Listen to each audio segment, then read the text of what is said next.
Les boîtes noires, ce sont ces concepts scientifiques obscurs, parfois difficiles à comprendre, souvent difficiles à enseigner pour vous, enseignantes et enseignants du primaire. Zapiens Communication Scientifique a fait une tournée du Québec pour rencontrer les spécialistes de l'éducation scientifique afin d'éclairer ces boîtes noires pour vous et surtout vous donner leurs meilleurs trucs pour les enseigner en classe par l'expérimentation.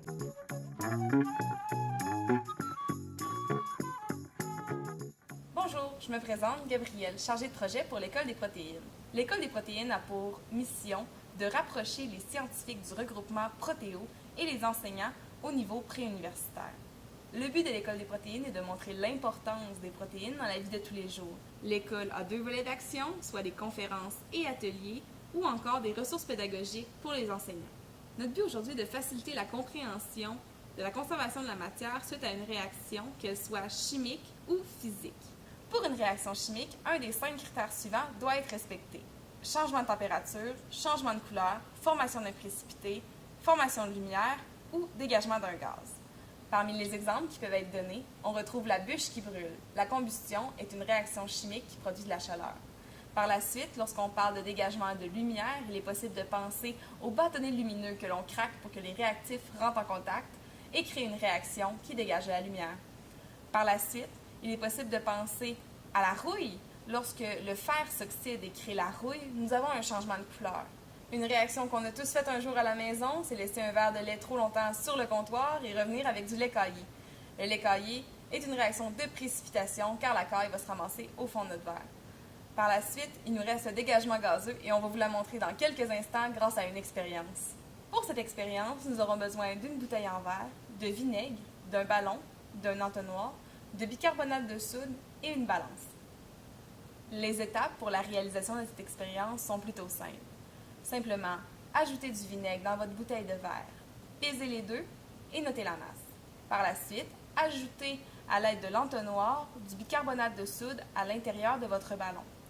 Pesez la masse du bicarbonate des ballons, notez la masse. Additionnez les deux, vous aurez la masse totale du système. Il est maintenant temps d'effectuer la réaction.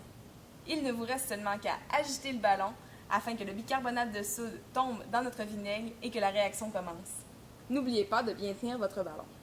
La réaction chimique va avoir lieu et on va pouvoir voir un dégagement de gaz. Ce gaz, qui est du dioxyde de carbone, va faire gonfler le ballon. Une fois que la réaction semble être terminée, il est maintenant possible de peser notre montage à nouveau. Vous devriez obtenir exactement la même masse que vous aviez au début. C'est encore une preuve de la conservation de la matière lors d'une réaction chimique. Une autre expérience facile qui est possible de réaliser afin de démontrer la conservation de la matière correspond à un changement physique. Pour avoir un changement physique, on peut avoir un changement de forme, un changement d'état ou encore la création ou préparation d'un mélange. Plusieurs exemples peuvent être nommés pour les changements physiques. Lorsqu'on parle d'un changement de forme, on peut penser à une feuille de papier qu'on peut peser avant et après la réalisation d'un origami. La masse devrait être la même. Par la suite, lorsqu'on parle d'un changement d'état, on peut penser à un glaçon solide qui passe à de l'eau liquide. La masse devrait elle aussi être la même. En ce qui concerne les mélanges, un exemple très simple est l'ajout de 5 g de sucre à 10 g d'eau. Ça nous donne un mélange total de 15 g. Lorsqu'on agite le sucre, il semble disparaître, mais en réalité, il est dissous dans l'eau. Nous avons 2 preuves qui nous indiquent que le sucre n'a pas disparu, mais est bien dissous. Premièrement, nous avons la balance qui nous indique toujours 15 g. Ceci est une preuve de la conservation de la matière. Par la suite, vous pouvez goûter votre mélange. Profitez-en, en laboratoire, il y a peu de choses qu'on peut goûter. Comme vous avez pu l'observer, lors d'une réaction chimique ou d'un changement physique, la matière est conservée. Comme disait Antoine Lavoisier, le père de la chimie, rien ne se perd, rien ne se crée, tout se transforme. Vous avez maintenant tous les outils pour la compréhension de la conservation de la matière. Bonne expérimentation!